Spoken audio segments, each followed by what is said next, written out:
چلو ایک انجمن بنائیں۔ ایک دن صبح کو ہم پوری طرح اخبار بھی نہ پڑھ پائے تھے کہ ہمارے دوست ڈاکٹر عبدالمفید شولہ پوری آن دھمکے۔ ہم نے بادل ناخواستہ پوچھا، خیریت تو ہے؟ کیا گھر سے نکال دیے گئے؟ ارے نہیں بھائی، میرے ہاتھ سے اخبار لے کر صوفے پر دراز ہو گئے۔ شرفا کا یہ طریقہ نہیں ہوتا، بغیر اطلاع کے الگ صبح کسی کے یہاں اس طرح نازل نہیں ہوتے۔ ہم نے عذرائے مذاق کہا، اما چھوڑو یار شرفا کے طریقوں کو، ہم کہاں کے شرفا ہیں؟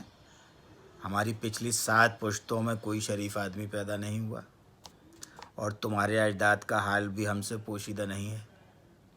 معلوم ہے کتنے شریف تھے۔ اچھا بس کرو، یہ بتاؤ کس الجھن اور پریشانی میں ہو؟ یہ اخبار دیکھ رہے ہو؟ شولہ پوری نے اخبار ہماری طرف بڑھاتے ہوئے کہا۔ ہاں ابھی دیکھا ہے، کیا ہوا؟ ہم اخبار دوبارہ دیکھنے لگے۔ یہ دیکھو، یہ کل کے لڑکے روز خبریں چھپوا رہے ہیں۔ چھپوانے دیجیے، آپ کو کیا تکلیف ہے؟ آپ چائے لیجیے، میں آپ کے لیے چائے منگواتا ہوں، ساتھ میں ناشتہ بھی، بغیر ناشتے کے نکل آئے ہیں ہم۔ ہاں تو آپ کو تکلیف کیا ہے؟ روز کتنی خبریں چھپتی ہیں، یہی تو تکلیف ہے۔ عبدالمفید نے اخبار کو میز پر پٹکتے ہوئے کہا، کسی خبر میں ہمارا نام نہیں ہے، نہ تصویر ہے۔ جب آپ کچھ کرتے ہی نہیں تو تصویر اور خبر کہاں سے چھپے گی؟ یہی تو آج کرنا ہے، اسی لیے تو یہاں آئے ہیں۔ کیا مطلب؟ ہم ان کے مافی الضمیر تک نہیں پہنچ سکے۔ یار ان نئے لڑکوں نے گلیوں میں بیٹھ کر عالمی انجمنیں بنا لی ہیں۔ کسی کے ساتھ بین الاقوامی لگا ہوا ہے، کسی کے ساتھ عالمی، کہیں انٹرنیشنل لکھا ہے، کہیں یونیورسل، کہیں فاؤنڈیشن، کہیں اکیڈمی، کہیں عورتوں کی انجمن بن رہی ہے، کہیں ریسرچ اسکالرز کی، کہیں اساتذہ کی، کہیں شاعروں کی، کہیں متشاعروں کی، کہیں کچھ کیا کیا نام دے رکھے ہیں۔ لگتا ہے جیسے ان کا ہیڈ آفس امریکہ اور یورپ میں ہے، اور سرپرست امریکہ کا صدر یا ملکہ الزبتھ ہے، رہتے مچھلی والان میں ہیں۔ تو آپ کو کیا پریشانی ہے؟ ہم عبدالمفید کی پریشانی سمجھنا چاہ رہے تھے۔ جانتے ہو کیا کرتے ہیں؟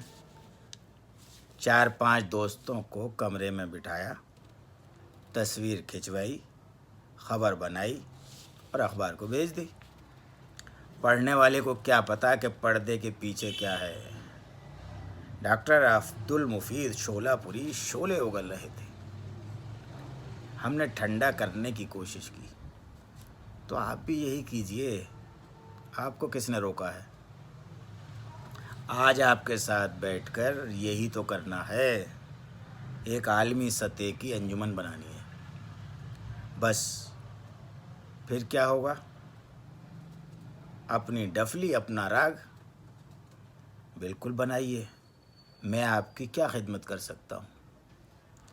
آپ ہی کو کرنا ہے، آپ ایک خاکہ تیار کیجئے۔ میں چاہتا ہوں کہ ہمارا اور ہماری انجمن کا نام ادب کی تاریخ میں زندہ رہے، جیسے سر سید تحریک، انجمن پنجاب، حلقۂ ارباب ذوق، انجمن ترقی پسند مصنفین وغیرہ وغیرہ۔ جی بہت بہتر ہے، ماشاءاللہ بہت عظیم عزائم ہیں آپ کے۔ گویا ہمارا نام بھی سر سید اور ان کے نامور رفقا کی طرح عبد المفید شولہ پوری اور ان کے رفقا میں لیا جایا کرے گا۔ بالکل صحیح، میں اگر اپنی انجمن کا سجاد ظہیر ہوں گا تو تم ملک راج آنند ہوگے کی طرح یاد کیے جاؤ گے۔ ارے یار ایک پراٹھا اور منگاؤ، بڑا مزیدار ہے۔ تم پراٹھے کھاؤ اور مجھے معاف رکھو۔ تم اپنے لیے دین محمد تاثیر، سردار جعفری، فیض احمد فیض وغیرہ ڈھونڈ لو۔ یہ کیسے ہو سکتا ہے؟ تمہارے بغیر انجمن میں کیا رونق ہوگی؟ بقول امراؤ جان ادا، اس انجمن میں آپ کو آنا ہے بار بار، دیوار و در کو غور سے پہچان لیجئے۔ لیکن انجمن کے قیام کا مقصد کیا ہے؟ اتنی ساری انجمنیں تو موجود ہیں، دہلی میں ہی ہر محلے میں ایک انجمن مل جائے گی۔ میں نے شولہ پوری کے شعلے ٹھنڈے کرنے کی کوشش کی، لیکن آج تو ان کا دہکنے کا ارادہ تھا۔ کہنے لگے، یار اصل مقصد تو خبروں میں رہنا ہے۔ دیکھو آدمی کوئی کام کرے یا نہ کرے، بولتا رہے اور خبریں چھپواتا رہے تو کام کا سمجھا جاتا ہے۔ کتنے نام گنوا سکتا ہوں جنہوں نے کوئی ٹھوس کیا کھوکھلا کام بھی نہیں کیا، لیکن اخبارات میں اعلانات اور بیانات سے لگتا ہے کہ ان سے زیادہ کام کرنے والا کوئی آدمی نہیں ہے۔ یعنی آپ بھی انہی میں شامل ہونا چاہتے ہیں؟ جی صحیح سمجھے ہیں۔ اب آپ کا کام ہے کہ آپ اس کانفرنس کا خاکہ تیار کیجیے اور مجھے بتائیے کہ کیا کیا کرنا ہے۔ پہلے تو ایک اچھا سا نام تجویز کیجیے۔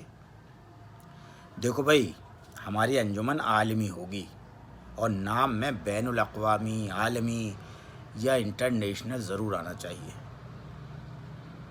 اس سے ذرا رعب پڑتا ہے۔ لیکن عالمی سطح کے کن لوگوں کو آپ شامل کریں گے؟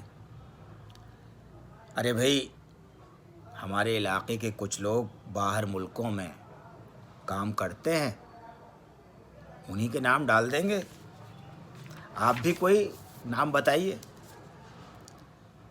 ہاں سب دوستوں کو شامل کرو، کم سے کم 10-15 نام ہونے چاہیے۔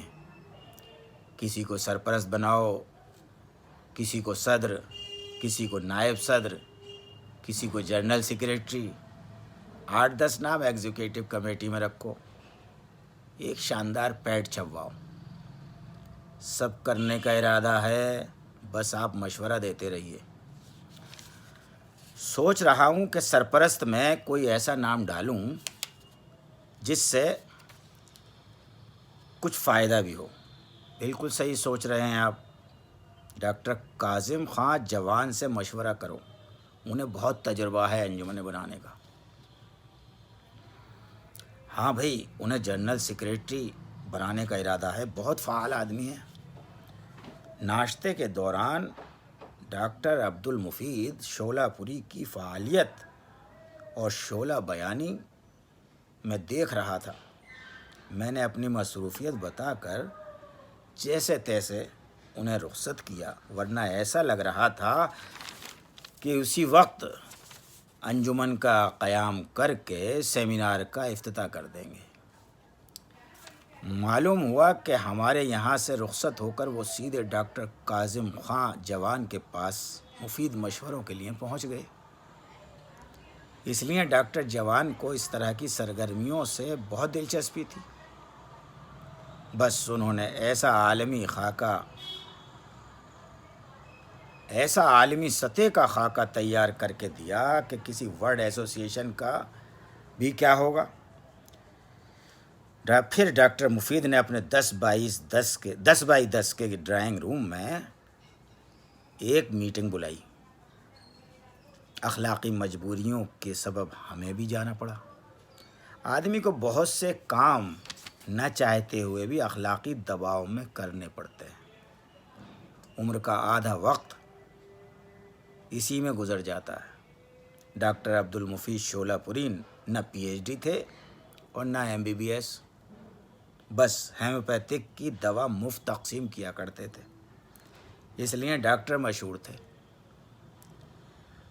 اردو اتنی آتی تھی کہ جامعہ اردو علی گڑھ کے سب امتحان پاس کر لیے تھے اور انہی اسناد کی بنیاد پر خود کو کامل ادیب سمجھتے تھے۔ اخبارات میں مراسلے لکھنے کا بہت شوق تھا۔ سماجی خدمت میں ہم وقت لگنے کی کوشش کرتے تھے۔ کسی کی نالی بند ہو گئی یا گلی میں صفائی نہیں ہوئی یا بجلی پانی کی پریشانی ہے، فوراً اخبار میں مراسلہ بھیج دیتے تھے۔ اسی بنیاد پر خود کو کالم نویس بھی کہتے تھے۔ اخبار میں نام اور تصویر شائع کرانے کا بہت شوق تھا۔ اپنے گھر پر میٹنگ بلانے کا مقصد بھی یہ تھا کہ باضابطہ انجمن کے قیام کا اعلان ہو اور اخبارات میں تصویر کے ساتھ خبر بھی چھپے۔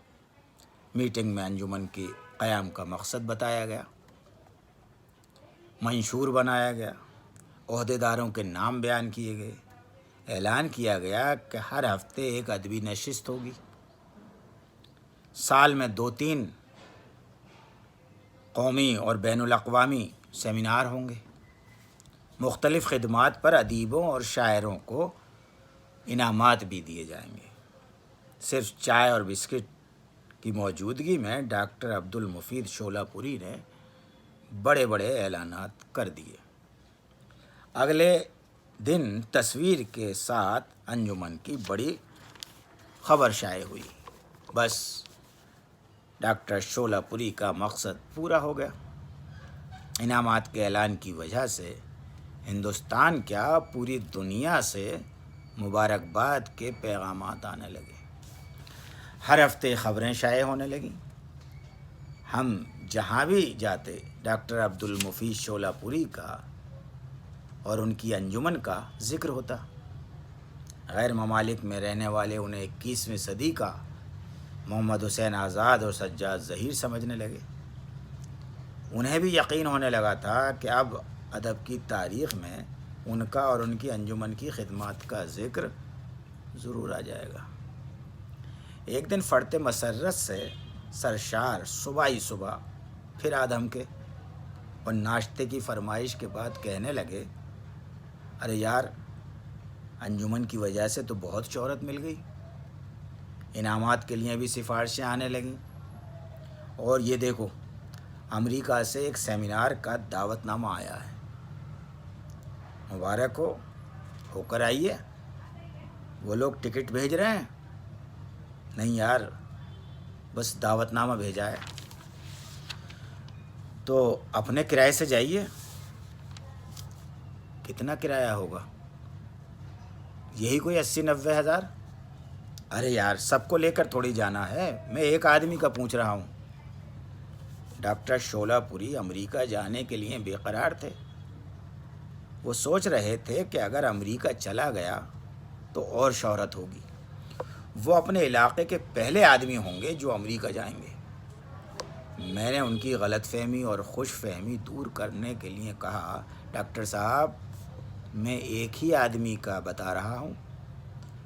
یہ سن کر بہت دیر تک ڈاکٹر عبدالمفید خاموش رہے، پھر کہنے لگے، یار، اس انجمن کو محدود کرتے ہیں، عالمی کا لفظ نکال دیتے ہیں، عالمی سطح پر رشتہ قائم رکھنا مشکل ہوگا۔ اس فیصلے کے بعد ڈاکٹر عبدالمفید شولہ پوری ڈاکٹر کاظم خاں جوان کے یہاں دوسری انجمن کا خاکہ تیار کرنے کے لیے چلے گئے۔